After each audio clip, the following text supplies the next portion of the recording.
For those who are new to the show, or who were first introduced during our current conversational series of episodes, you may not have heard something that we've done in past seasons. At the end of each episode, I sit down with the Flip's executive producer and my B-Mic, Sayo Folawiyo, who is also the co-founder and CEO of the home services platform Kandua. And Sayo and I have a retrospective conversation on the theme we explored in that episode. It's our opportunity to reflect on what the interviewees said and to try to make sense of the insights they shared. Since our current series explored one theme, digitizing analog and informal industries, we opted to have one retrospective conversation to reflect on the 10 episodes we just published over the past 2.5 months. And that conversation is this episode. Sayo and I talk about high-touch, people-centric tech startups. We talk about market segmentation, interoperability, and specialization. And I think we even invent a new as-a-service category. But before we start, we'd like to thank MFS Africa for their sponsorship of the entirety of this conversational series of episodes. In our exploration of the startups and entrepreneurs digitizing analog and informal industries, an underlying theme, and something that Sayo and I talk about in this episode, is fragmentation. Fragmentation not only at the last mile or of individual sectors, but fragmentation of markets across the continent. And Dare Okuju, the founder and CEO of MFS Africa, he thinks because of this fragmentation, we'll ultimately see more consolidation, especially in fintech. Last year, MFS Africa acquired another fintech, Bionic, and perhaps this ought to inform the strategy of founders and investors alike. There are a few facts that one have to always keep in mind here. And one of them is that most markets in Africa are subscale. So success or winners will need to be multi-market. You will need to be multi-market to be able to get to something that is sizable and matters in the long run. And I'm taking here 5 to 10 years perspective on the industry. If you want to look at success 5 to 10 years from now, most successful companies will be multi-market. How do you achieve that? Because most of this initiative or most businesses that we are seeing are still kind of starting in one particular market and then growing to multi-markets.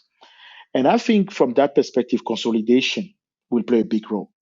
And the ability for fintech companies or companies in this sector to think laterally about combining resources at some point to be able to achieve that scale faster. So I think that is one driver of consolidation. The other one, which is also the fact, is that I think for a very long time, fintech will be built on the rails of mobile money. That is just the most basic form of current account that people are going to be able to leverage to build services on top of that. And by the nature of the mobile business itself, which is multi-market, dominated by multi-brands, and assuming consolidation in the mobile business itself will continue to be able to keep up or to be significant or to be meaningful for these mobile networks.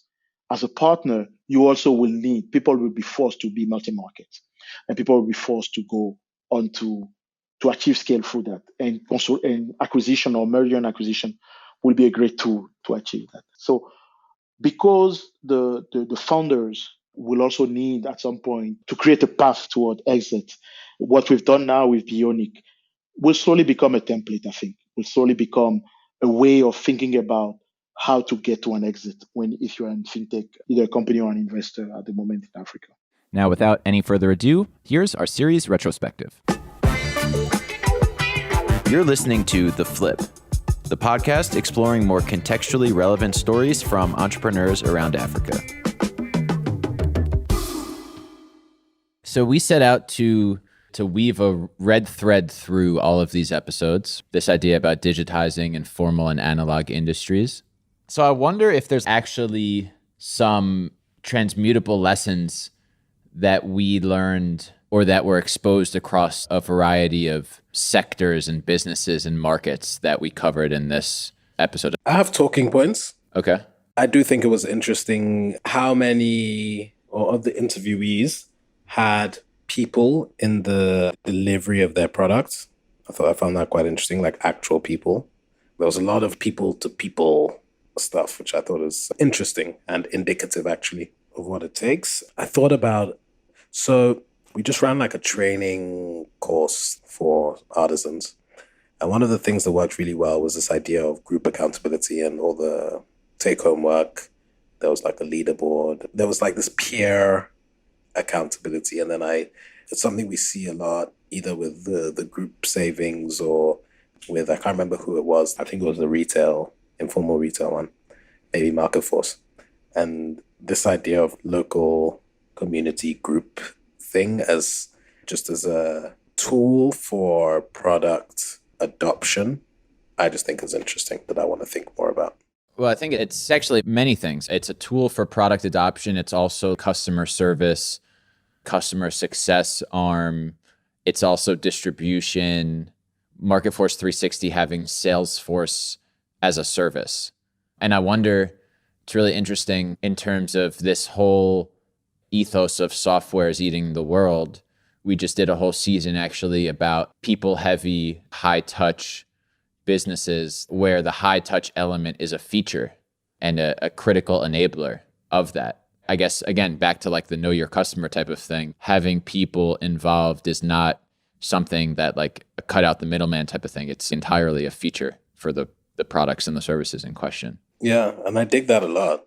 I dig it. I think, again, it's like, it's interesting, it's contextual. Even like high touch, customer onboarding can also be a feature for US, Western software companies in developed markets. I'm thinking of like Superhuman, how you can't sign up for Superhuman unless you do like a 30-minute onboarding call. And so I wonder if to some extent also this idea about like self-serve SaaS, you don't need to speak to a human. We don't have a phone number that you can call. I wonder if the pendulum has actually swung too far in that instance. And this feature thing, the feature being high touch, is something that ought not ever be overlooked on the continent because of the dynamic of the market in which we're dealing. But that is something that is really a benefit ubiquitously. 100%. Yeah, really well said, because I don't for one second believe that even, I don't know, maybe like 80% of guys doing much are doing it on this like super low touch kind of thing. But there is that thing. And I think it's also important, again, when we talk about contextually relevant insights, when we talk about who is driving narratives, I think those are the kind of narratives that send people down a weird road, because it's like, yeah, what do you hear about? You hear about the trend. And when you're hearing about it out of context, you might be forgiven for believing it's more like 10%, not 80% of people that are running fairly high touch processes or something like that. That said, I do think it's definitely more of a feature here than elsewhere. I wonder then if the notion of digitization of informal and analog industries, how we presented that content is a little bit of a miss, or was a little bit misrepresentative, in that what we're not saying, with the benefit of hindsight, what we didn't mean to say was that digitization means creating software for everything, but it was just digital first structures for an otherwise analog environment, digital processes that work together well with the people who are a irreplaceable part of the business operations of the companies that we're talking about, and in the markets that we're talking about as well. I didn't feel that energy, by the way. Just, it might have been where we were coming at it from, but I felt like even the fact that we're having this conversation means that the content did its job. Maybe I'm overstating the fact that we may have been misrepresentative, but I think that that's then actually the conclusion for me, is that digitization doesn't mean software on its own necessarily. It means software to improve analog processes, but like a use of agents or high touch onboarding, for example, is not unnecessarily analog. It's in fact a feature, and an important feature, that when backed up by software and enabled by software is compatible with what a modern, contextually relevant business, digital first business ought to be. This nuanced blend of high touch people and software. Yeah, and I don't know. It seems like it's kind of what people do anyway. Is that self-evident, or was that known? Like, are we reaching a conclusion that's not actually surprising? Yeah, for sure. But it's good to remind oneself. That's that thing for me. It's like, you know it when you think about it. Like you just said, right? Like, what did you say? Superhuman. You know it when you think about it. And if you think about a lot of your experiences, you get a feel for it. I think it's that 1%, 2% 8% that don't need any or much intervention, and they carry the narrative, and you forget it sometimes. I thought an interesting point that doesn't come up that often, and I just thought it was smart, mostly because I feel the same way, was about thinking quite about specific segments in the informal sector. It gets brushed with this wide brush of informal retail, and like segmentation of that is really important. Industry segmentation, size segmentation, things like that. And you don't hear people talk about that a lot, probably because they have to sell a big market size. But I do think it's important. I just thought it was interesting. Firstly, defining those segments properly, and then secondly, what that means for product makers. What are the relevant market sizes that make it worth it? What's more attractive than not attractive? What's a beachhead into what? So there's all sorts of considerations that I find interesting that maybe, and I'm sure the entrepreneurs are thinking about, but you don't get to see as much from outside looking in, which is also leads me to my next thing around like this everybody's a fintech thing. Where does everybody start and everybody begin? And who can organize? I guess there's a natural and organic self-organizing that will happen, right? Some will die, some will merge, some will fight. Like there's a natural thing. I just wonder if there's a smarter, quicker way to work out who's going to be best placed where. Like if we need a dictator. Who can consolidate all of these guys who are doing pretty adjacent stuff? Into market segments and capabilities. The dictator is the invisible hand of the free market. Yeah, that's facts. I had this whole thing about like, what happens when everybody is interoperable? What is the role of the middleman in a fully interoperable world? And everybody you're talking to is a middleman. So I guess my response to that first would be to ask if the premise of a fully interoperable world is even possible. Isn't that what we're going for? Interoperable, decentralized. Isn't this the trend? Definitely. What does that mean for the middleman? Like, do the economics of building shit just completely change? But are the middlemen the ones who are enabling interoperability, though? But you'd assume like true interoperability means basically a very low barrier to entry. And I think that completely changes the economics of being a middleman, right? Well, I guess the question is, are these services going to run out of margin such that the being a middleman is no longer going to be profitable? And then what? And that's what we're starting to see with peer-to-peer payments. It's like people are waiving fees, and then the whole thing is, can you build a super app of adjacent services so that you can actually generate a healthy margin on your customer? Because the typical fee-based services that a middleman offers are becoming, or presumably will become, obsolete, or at least the margin will be reduced such that you need to find real service-based revenue that's not just middlemen revenue. But isn't the interesting thing that the service-based revenue is also another middleman? These services that you're talking about, aren't they also middlemen? Like the embedded finance to the core transaction is also a middleman of financial services providers wanting to provide service. So their transaction is also getting competed away, because if you assume that like interoperability. What about ride hailing? Is ride hailing and food delivery a middleman? Yeah, of course.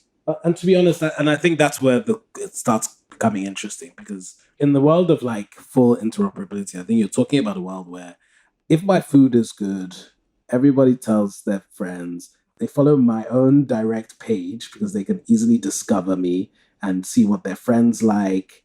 And there's good recommendation engines everywhere. They can order directly from my website. I have an easy API access into someone's phone who has a car nearby who can just pick up the food and drive it to me and drop it. Yeah, but the API is a middleman too. But I'm saying that the concentration of power is more distributed. So I'm not saying it goes to zero, but in this world, it should be more distributed.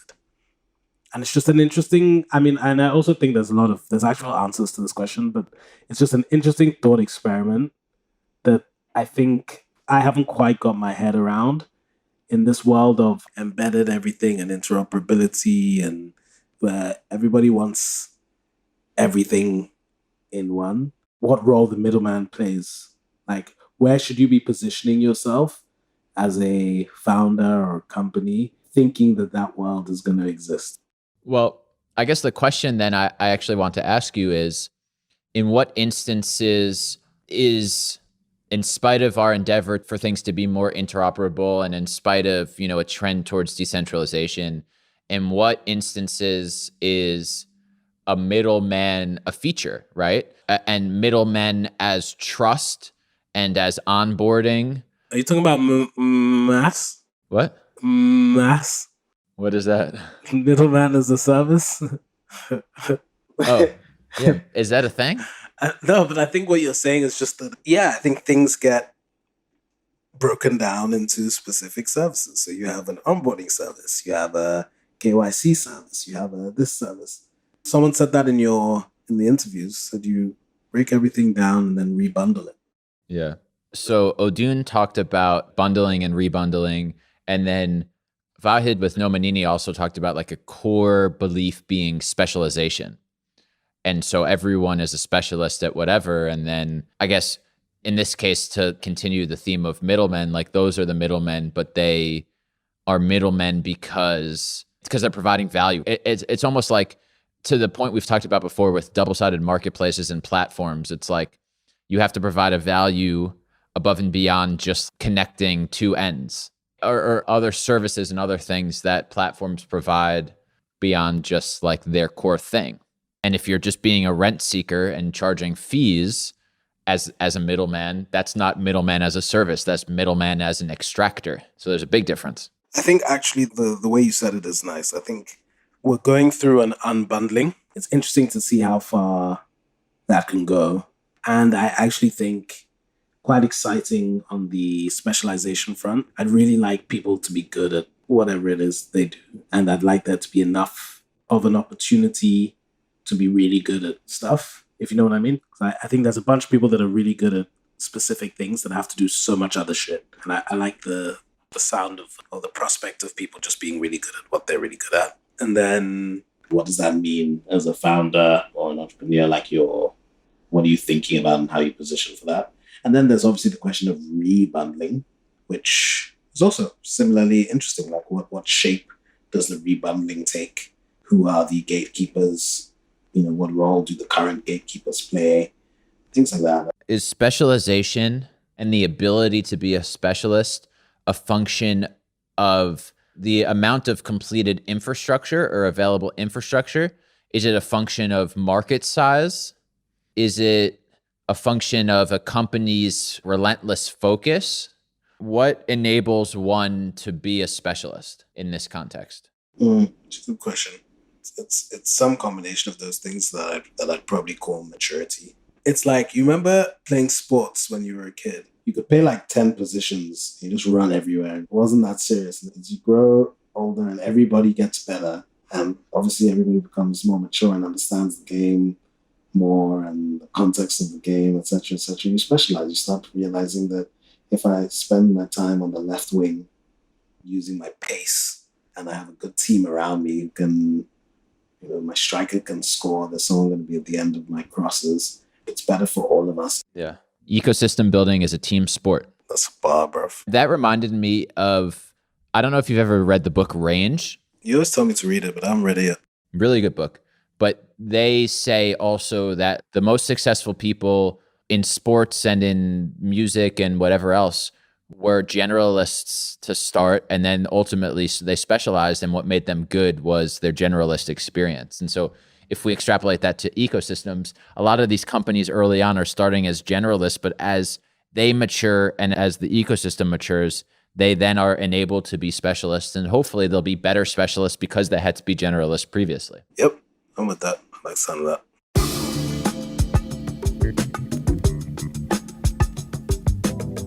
That's it for this episode and the series of episodes of The Flip.